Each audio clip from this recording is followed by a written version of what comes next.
Hello friends, ಎಲ್ಲರಿಗೂ ನಮಸ್ಕಾರ. Welcome back to Aruna's world. ನಾನಿವತ್ತು ಈ ವಿಡಿಯೋದಲ್ಲಿ ನಮ್ಮ ಮನೆಯ ಡಿನ್ನರ್ ವ್ಲಾಗ್ ಅಥವಾ ಡಿನ್ನರ್ ರೊಟೀನ್ ಯಾವ ರೀತಿ ಇರುತ್ತೆ ಅನ್ನೋದನ್ನು ತೋರಿಸ್ತಾ ಇದ್ದೀನಿ. ನನ್ನ 2 ವರ್ಷದ ಮಗುವಿನಿಂದ ಹಿಡಿದು ದೊಡ್ಡವರವರೆಗೂ ಯಾವ ರೀತಿ ಡಿನ್ನರ್ನ ಪ್ರಿಪೇರ್ ಮಾಡ್ತೀನಿ ಅನ್ನೋದನ್ನು, ಯಾವ ಐಟಮ್ಸ್ನ ಪ್ರಿಪೇರ್ ಮಾಡ್ತೀನಿ ಅನ್ನೋದನ್ನು ನಾನು ಈ ವಿಡಿಯೋದಲ್ಲಿ ಮೊದಲ ಬಾರಿಗೆ ತೋರಿಸ್ತಾ ಇದ್ದೀನಿ. ಫ್ರೆಂಡ್ಸ್, ಪ್ಲೀಸ್ ಸಪೋರ್ಟ್ ಮಾಡಿ. ಮೊದಲ ಬಾರಿಗೆ ನನ್ನ ಚಾನಲ್ನ ನೋಡ್ತಿರೋರು ಪ್ಲೀಸ್ ಸಬ್ಸ್ಕ್ರೈಬ್ ಮಾಡ್ಕೊಳ್ಳಿ ಫ್ರೆಂಡ್ಸ್. ಲೈಕ್ ಮಾಡಿ, ಶೇರ್ ಮಾಡಿ, ಕಮೆಂಟ್ ಮಾಡಿ. ಮೊದಲಿಗೆ ನಾನು ನನ್ನ 2 ವರ್ಷದ ಮಗುವಿಗೆ ಡಿನ್ನರ್ನ ಪ್ರಿಪೇರ್ ಮಾಡ್ತಾ ಇದ್ದೀನಿ. ಅದಕ್ಕೆ ನಾನು ಸೊಪ್ಪನ್ನ ತೊಗೊಂಡಿದ್ದೀನಿ. ನಮ್ಮ ಮನೆ ಮೇಲೆ ಪಾಟ್ನಲ್ಲಿ ಬೆಳೆದಿರೋ ಸೊಪ್ಪನ್ನ ತೊಗೊಂಡಿದ್ದೀನಿ. ಫ್ರೆಂಡ್ಸ್, ನೀವು ನೋಡ್ಬೋದು ಯಾವ ಸೊಪ್ಪನ್ನ ತೊಗೊಂಡಿದ್ದೀನಿ ಅಂತ. ಆರೋಗ್ಯಕ್ಕೆ ತುಂಬ ಒಳ್ಳೆಯದು ಸೊಪ್ಪು. ಎಲ್ಲ ರೀತಿಯ ಸೊಪ್ಪನ್ನು ತೊಗೊಂಡಿದ್ದೀನಿ. ಇದನ್ನು ನಾನು ಕಟ್ ಮಾಡ್ಕೊಳ್ತಾ ಇದ್ದೀನಿ. ವಾಶ್ ಮಾಡಿ ಕಟ್ ಮಾಡ್ಕೊಳ್ತಾ ಇದ್ದೀನಿ ಫ್ರೆಂಡ್ಸ್. ಸಣ್ಣ ಸಣ್ಣದಾಗಿ ಕಟ್ ಮಾಡ್ಕೊಳ್ತಾ ಇದ್ದೀನಿ. ನಾನಿಲ್ಲಿ ಸೊಪ್ಪಿನ ಪೊಂಗಲ್ ಮಾಡ್ತಾ ಇದ್ದೀನಿ. ತುಂಬ ಈಸಿಯಾಗಿ 2 ವರ್ಷದ ಮಗುವಿಗೆ ಅಥವಾ 6 ತಿಂಗಳ ಮೇಲ್ಪಟ್ಟ ಮಗುವಿಗೂ ನಾವು ಈ ಒಂದು ರೆಸಿಪಿನ ಕೊಡ್ಬೋದು ಫ್ರೆಂಡ್ಸ್. ತುಂಬ ಹೆಲ್ತಿ, ಅದೇ ರೀತಿ ವೇಟ್ ಗೇನ್ ಆಗುತ್ತೆ, ಬ್ಲಡ್ಡೂ ಚೆನ್ನಾಗಿ ಇಂಪ್ರೂವ್ ಆಗುತ್ತೆ ಫ್ರೆಂಡ್ಸ್. ಒಂದ್ಸಲ ಟ್ರೈ ಮಾಡಿ ನೋಡಿ. ನಾನು ಈ ಒಂದು ಸೊಪ್ಪನ್ನೆಲ್ಲ ನಿಮ್ಮ ಮನೆ ಮೇಲೆ ಯಾವುದಾದ್ರು ಬೆಳೆದ್ರೆ ಎಲ್ಲ ಸೊಪ್ಪನ್ನು ಸೇರಿಸ್ಕೋಬೋದು ಫ್ರೆಂಡ್ಸ್, ಅಥವಾ ನೀವು ತೊಗೊಂಡು ಬಂದು ಕೊಡ್ಬೋದು. ತುಂಬ ಒಳ್ಳೆಯದು. ಡೈಲಿ ಸೊಪ್ಪನ್ನ ಕೊಟ್ಟರೆ ಆರೋಗ್ಯಕ್ಕೆ ತುಂಬ ಒಳ್ಳೆಯದು ಫ್ರೆಂಡ್ಸ್. ನಾನು ಆ ಎಲ್ಲ ಸೊಪ್ಪನ್ನ ಕಟ್ ಮಾಡಿ ಪಕ್ಕಕ್ಕೆ ಇಟ್ಕೊಂಡಿದ್ದೀನಿ. ನಂತರ ಸ್ಟವ್ ಆನ್ ಮಾಡಿ ಒಂದು ಚಿಕ್ಕ ಕುಕ್ಕರ್ನ ತೊಗೊಂಡಿದ್ದೀನಿ. ಅದರಲ್ಲಿ 1 ಟೇಬಲ್ ಸ್ಪೂನ್ ಆಗೋಷ್ಟು ಎಣ್ಣೆನ ಸೇರಿಸ್ಕೊಂಡಿದ್ದೀನಿ ಫ್ರೆಂಡ್ಸ್. ಅದೇ ರೀತಿ ಹೆಸರುಬೇಳೆ 2 ಟೇಬಲ್ ಸ್ಪೂನ್ ತೊಗೊಂಡಿದ್ದೀನಿ. ಇದನ್ನು ಆಲ್ರೆಡಿ ವಾಶ್ ಮಾಡಿ ಇಟ್ಕೊಂಡಿದ್ದೆ, ಅದನ್ನು ಸೇರಿಸ್ಕೊಳ್ತಾ ಇದ್ದೀನಿ. ನಂತರ ಕಟ್ ಮಾಡ್ಕೊಂಡಿರೋ ಸೊಪ್ಪನ್ನು ಸೇರಿಸ್ಕೊಳ್ತಾ ಇದ್ದೀನಿ. ನಾವಿದನ್ನು ನಿಧಾನಕ್ಕೆ ಫ್ರೈ ಮಾಡ್ಕೋಬೇಕು. ಮೀಡಿಯಮ್ ಫ್ಲೇಮಲ್ಲೇ ಚೆನ್ನಾಗಿ ಫ್ರೈ ಮಾಡ್ಕೋಬೇಕು. 1-2 ನಿಮಿಷ ಫ್ರೈ ಮಾಡಿಕೊಂಡ್ರೆ ಸಾಕು. ಹಸಿ ವಾಸನೆ ಹೋಗೋವರೆಗೂ ಫ್ರೈ ಮಾಡ್ಕೋಬೇಕು. ತುಂಬ ಟೇಸ್ಟಿಯಾಗಿರುತ್ತೆ ಫ್ರೆಂಡ್ಸ್. 6 ತಿಂಗಳ ಮೇಲ್ಪಟ್ಟ ಮಗುವಿಗೂ ತಿನ್ನಿಸ್ಬೋದು. ಅದೇ ರೀತಿ 1 ಚಿಟಿಕೆ ಆಗೋಷ್ಟು ಅರಿಶಿನ ಸೇರಿಸ್ಕೊಳ್ತಾ ಇದ್ದೀನಿ. ಜೀರಿಗೆ 1 ಚಿಟಿಕೆ ಸೇರಿಸ್ಕೊಳ್ತಾ ಇದ್ದೀನಿ. ನಾವಿಲ್ಲಿ ಮೆಣಸು ಪೌಡರ್ನು ಸೇರಿಸ್ಕೋಬೋದು ಫ್ರೆಂಡ್ಸ್. ಅದೇ ರೀತಿ 2 ವರ್ಷದ ಮೇಲ್ಪಟ್ಟ ಮಕ್ಕಳಿಗೆ ಒಣ ಮೆಣಸಿನಕಾಯಿನೂ ಸೇರಿಸ್ಕೋಬೋದು. ನಾವು ಮೆಣಸು ಪೌಡರ್ 1 ಚಿಟಿಕೆ ಆಗೋಷ್ಟು ಸೇರಿಸ್ಕೋಬೋದು. ನಂತರ ಅಕ್ಕಿ 1-2-3 ಟೇಬಲ್ ಸ್ಪೂನ್ ಆಗೋಷ್ಟು ಅಕ್ಕಿನ ಸೇರಿಸ್ಕೊಳ್ತಾ ಇದ್ದೀನಿ. ನಾನು ಇಲ್ಲಿ ಬರೀ 1 ಟೈಮ್ಗೆ ಮಾತ್ರ ಮಾಡ್ತಾಯಿದ್ದೀನಿ 2 ವರ್ಷದ ಮಗುವಿಗೆ. ನೀವು ನೋಡಿ 2 ಟೈಮ್ಸ್ ಬೇಕಂದರೆ ಸ್ವಲ್ಪ ಜಾಸ್ತಿ ಸೇರಿಸ್ಕೋಬೇಕು. ನಾನು ಈ ಕಪ್ನಲ್ಲಿ 2 ಕಪ್ ಆಗೋಷ್ಟು ನೀರನ್ನ ಸೇರಿಸ್ಕೊಳ್ತಾ ಇದ್ದೀನಿ. ತುಂಬ ಅಂದರೆ ತುಂಬ ಸಿಂಪಲ್ ಫ್ರೆಂಡ್ಸ್. ಒಂದ್ಸಲ ಟ್ರೈ ಮಾಡಿ ನೋಡಿ. ನಂತರ ರುಚಿಗೆ ತಕ್ಕಷ್ಟು ಕಲ್ಲುಪ್ಪನ್ನ ಸೇರಿಸ್ಕೊಳ್ತಾ ಇದ್ದೀನಿ. 1 ವರ್ಷದ ಮೇಲ್ಪಟ್ಟ ಮಕ್ಕಳಿಗೆ ಮಾತ್ರ ಕಲ್ಲುಪ್ಪನ್ನ ಸೇರಿಸಿ, 1 ವರ್ಷದ ಕೆಳಮಟ್ಟ ಮಕ್ಕಳಿಗೆ ಉಪ್ಪನ್ನ ಸೇರ್ಸೋಕೆ ಹೋಗ್ಬೇಡಿ, ಸ್ವಲ್ಪ ಸೇರಿಸಿ ಈಗ ಚೆನ್ನಾಗಿ ಮಿಕ್ಸ್ ಮಾಡಿಕೊಂಡು ಕುಕ್ಕರ್ ಮುಚ್ಚಳನ ಮುಚ್ತಾ ಇದ್ದೀನಿ. ಒಂದು 5-6 ವಿಷಲ್ ಬರೋವರೆಗೂ ವೆಯ್ಟ್ ಮಾಡ್ತಾಯಿದ್ದೀನಿ ಫ್ರೆಂಡ್ಸ್. ಈಗ ವಿಷಲ್ ಎಲ್ಲ ಬಂದಿದೆ, ಎಲ್ಲ ಗ್ಯಾಸವರೆಗೂ ವೆಯ್ಟ್ ಮಾಡಬೇಕು. ಈಗ ನೋಡ್ಬೋದು ಮೆತ್ತಗೆ ಚೆನ್ನಾಗಿ ಪರ್ಫೆಕ್ಟಾಗಿ ಬೆಂದಿದೆ ಫ್ರೆಂಡ್ಸ್. ತುಂಬ ಸಾಫ್ಟಾಗಿದೆ. ನಾವು ಸ್ಮ್ಯಾಶರ್ ತೊಗೊಂಡು 6 ತಿಂಗಳ ಮೇಲ್ಪಟ್ಟ ಮಕ್ಕಳಿಗೆ ಸ್ಮ್ಯಾಶ್ ಮಾಡಿಕೊಂಡ್ರೆ ತುಂಬ ಸಾಫ್ಟಾಗಿ ಬರುತ್ತೆ. ಇಷ್ಟೇ ಫ್ರೆಂಡ್ಸ್. ಈಗ ನಾನು ಸರ್ವ್ ಮಾಡ್ಕೊಳ್ತಾ ಇದ್ದೀನಿ.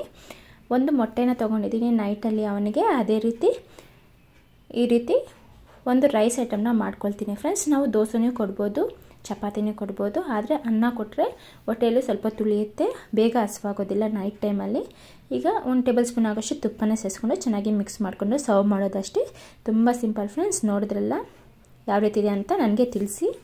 ಈಗ ನಮ್ಮ ಮನೆಯಲ್ಲಿ ಎಲ್ಲರಿಗೂ ಈಗ ನಾನು ಆಮ್ಲೆಟ್ ಮಾಡ್ತಾಯಿದ್ದೀನಿ. ಯಾವ ರೀತಿ ಪ್ರಿಪೇರ್ ಮಾಡ್ತೀನಿ ಅನ್ನೋದನ್ನು ತೋರಿಸ್ತೀನಿ ಫ್ರೆಂಡ್ಸ್. ತುಂಬ ಸುಲಭ, ತುಂಬ ರುಚಿಕರವಾಗಿರುತ್ತೆ. ಇದೊಂದು ಡಿಫ್ರೆಂಟ್ ರೆಸಿಪಿ. ಒಂದ್ಸಲ ಟ್ರೈ ಮಾಡಿ.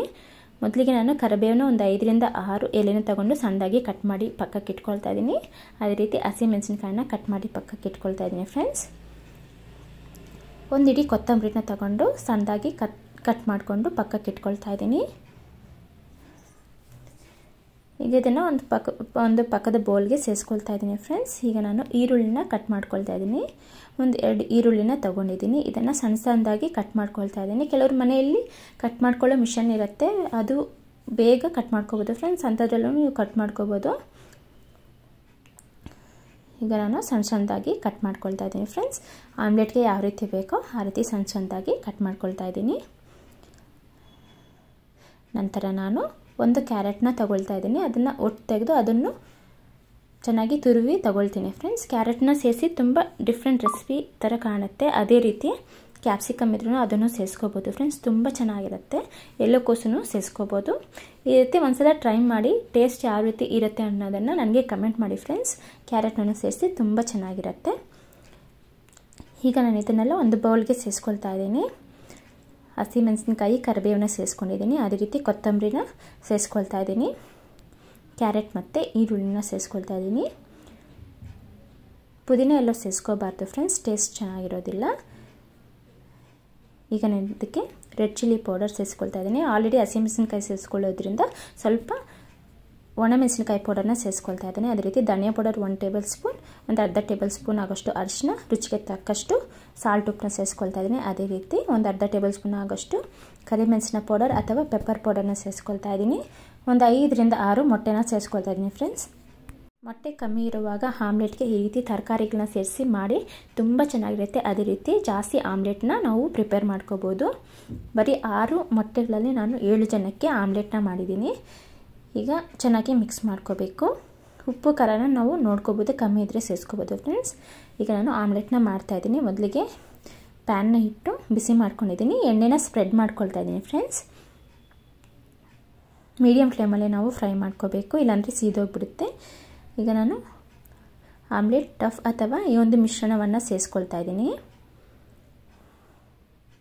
ತುಂಬ ಚೆನ್ನಾಗಿರುತ್ತೆ ಫ್ರೆಂಡ್ಸ್. ಬರೀ ಆಮ್ಲೆಟ್ಗಿಂತ ಈ ರೀತಿ ಈರುಳ್ಳಿ, ಅದೇ ರೀತಿ ಕೊತ್ತಂಬರಿ, ಮೆಣಸಿನಕಾಯಿ, ಕರಿಬೇವು, ಅದೇ ರೀತಿ ಕ್ಯಾರೆಟ್ನ ಸೇರಿಸಿ ಮಾಡಿ ತುಂಬ ಚೆನ್ನಾಗಿರುತ್ತೆ. ಈಗ ಒಂದು 50% ಚೆನ್ನಾಗಿ ಬೆಂದಿದ್ದಾದಮೇಲೆ ನಾವು ಫ್ಲಿಪ್ ಮಾಡ್ಕೋಬೇಕು ಅಥವಾ ತಿರುಕೋಬೇಕು. ನೋಡಿ, ಈ ಕಡೆ ಚೆನ್ನಾಗಿ ಫ್ರೈ ಆಗಿದೆ. ಈಗ 2 ಕಡೆನೂ ಚೆನ್ನಾಗಿ ಫ್ರೈ ಆಗಿದೆ ಫ್ರೆಂಡ್ಸ್. ಈಗ ನಾನು ಸರ್ವ್ ಮಾಡ್ಕೊಳ್ತಾ ಇದ್ದೀನಿ. ಇಷ್ಟೇ, ತುಂಬ ಸಿಂಪಲ್ಲಾದ ಆಮ್ಲೆಟ್ ರೆಸಿಪಿ.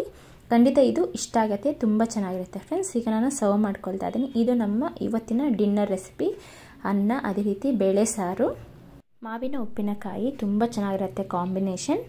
ಅದೇ ರೀತಿ ಆಮ್ಲೆಟ್ ಜೊತೆ ಬೇಳೆ ಸಾರು, ಅನ್ನ, ಉಪ್ಪಿನಕಾಯಿ ತುಂಬ ಚೆನ್ನಾಗಿರುತ್ತೆ. ತುಪ್ಪ ಹಾಕ್ಕೊಂಡು ಬೇಳೆ ಸಾರು ಜೊತೆ ತಿಂದರೆ ಸೂಪರ್ ಆಗಿರುತ್ತೆ ಫ್ರೆಂಡ್ಸ್. ಇಷ್ಟೇ ಫ್ರೆಂಡ್ಸ್ ನಮ್ಮ ಡಿನ್ನರ್ ವ್ಲಾಗ್. ಹೇಗಿದೆ ಅಂತ ಕಮೆಂಟ್ ಮಾಡಿ. Thank you friends. ಮತ್ತೊಂದು ವ್ಲಾಗಲ್ಲಿ ಸಿಗ್ತೀನಿ. Bye friends, take care.